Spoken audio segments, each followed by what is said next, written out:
Anyone who grew up in the 90s knows who Beavis and Butt-head are. They're those funny but stupid teenage cartoon characters who always mess everything up, constantly getting themselves in danger, getting hurt, but have fun along the way. The show ran on MTV from 1993 to 1997. It was also briefly revived in 2011. During the rise of the show's popularity in the early 1990s, Nintendo thought, hey, we should make a game about them. So in 1994, we got Beavis and Butt-head for the Super Nintendo, published by Viacom New Media and developed by Real Time Associates, who also went on to make another one of the greatest hits.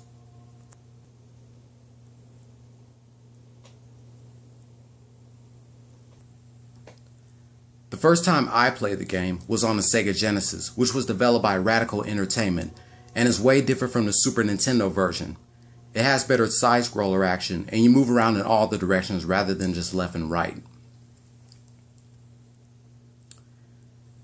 So now, we're going to review the version that ruined almost every child's expectation for this game. The game all starts off with Beavis and Butt-head sitting on the couch watching TV. While going through the channels, they see a commercial that says Gwar is coming in concert, and if you watch the show, you know Beavis and Butt-head are huge Gwar fans, and they really want to go to this concert, but they have no money on them, they're broke. So they decide to take pictures of themselves doing cool things thinking would get them into the concert for free. There are 5 levels in Beavis and Butt-head for the Super Nintendo, and they are Highland High School, Streets of Highland, Highland Hospital, and Turbo Mall 2000. Of course, the 5th level is the Gwar concert. Now these levels, you don't go through them very quickly. There are different parts to each level, and at the end of each level you will fight a boss. Some of these bosses could be pretty fun to beat, but they can also be a pain in the ass sometimes.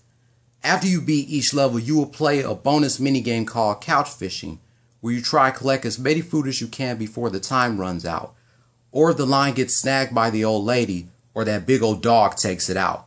Collecting food will help you restore your life bar so you won't have to worry about dying in the next level.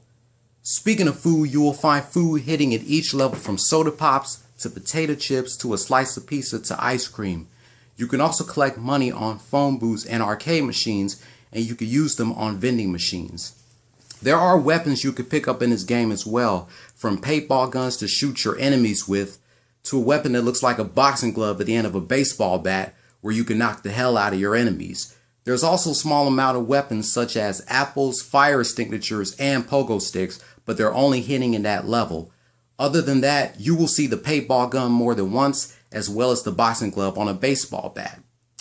There are cool enemies in this game, mostly you know characters from the show, like Principal McVicker, Bradley Buzzcut, or Mr. Buzzcut, the coach/teacher, Todd, who Beavis and Butt-head actually look up to, Tom Anderson, who's the old man that lives around the neighborhood that Beavis and Butt-head like to piss off, and many more.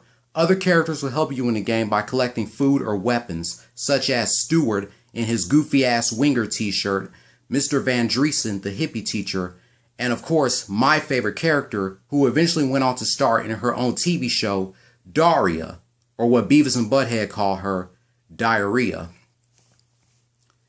The enemies are almost impossible to predict. Not only is this a challenge, but it makes it almost intolerable. Dying is repetitive, and you'll soon find yourself back at the start of the level. What's kind of dumb is that there's a password system, which is kind of useless unless you're trying to beat the game. The only reason why they put it there is because people die too many times. And it's just ridiculous.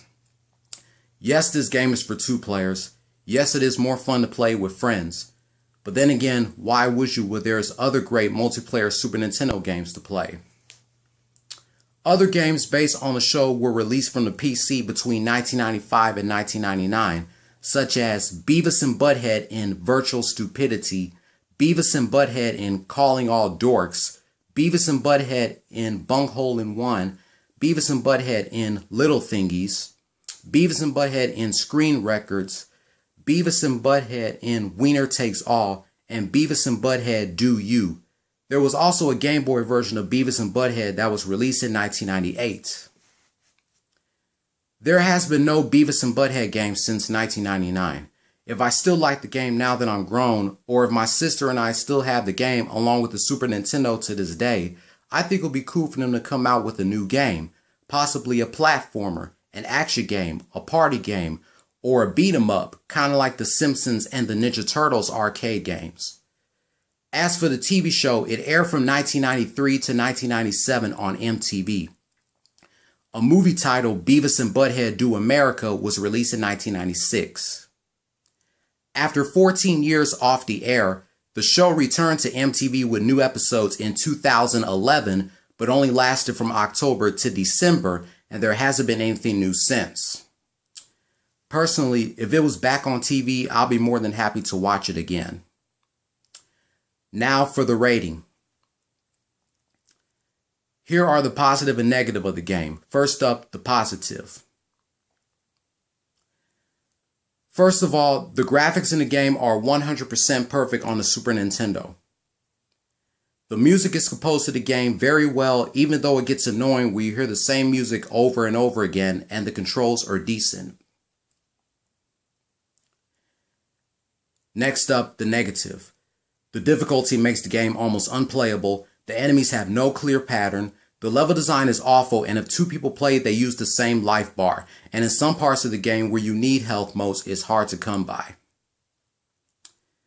Beavis and Butt-head for the Super Nintendo gets an official Stan-Subverted rating of a 2 out of 10. Thanks for watching. Goodbye, my friends.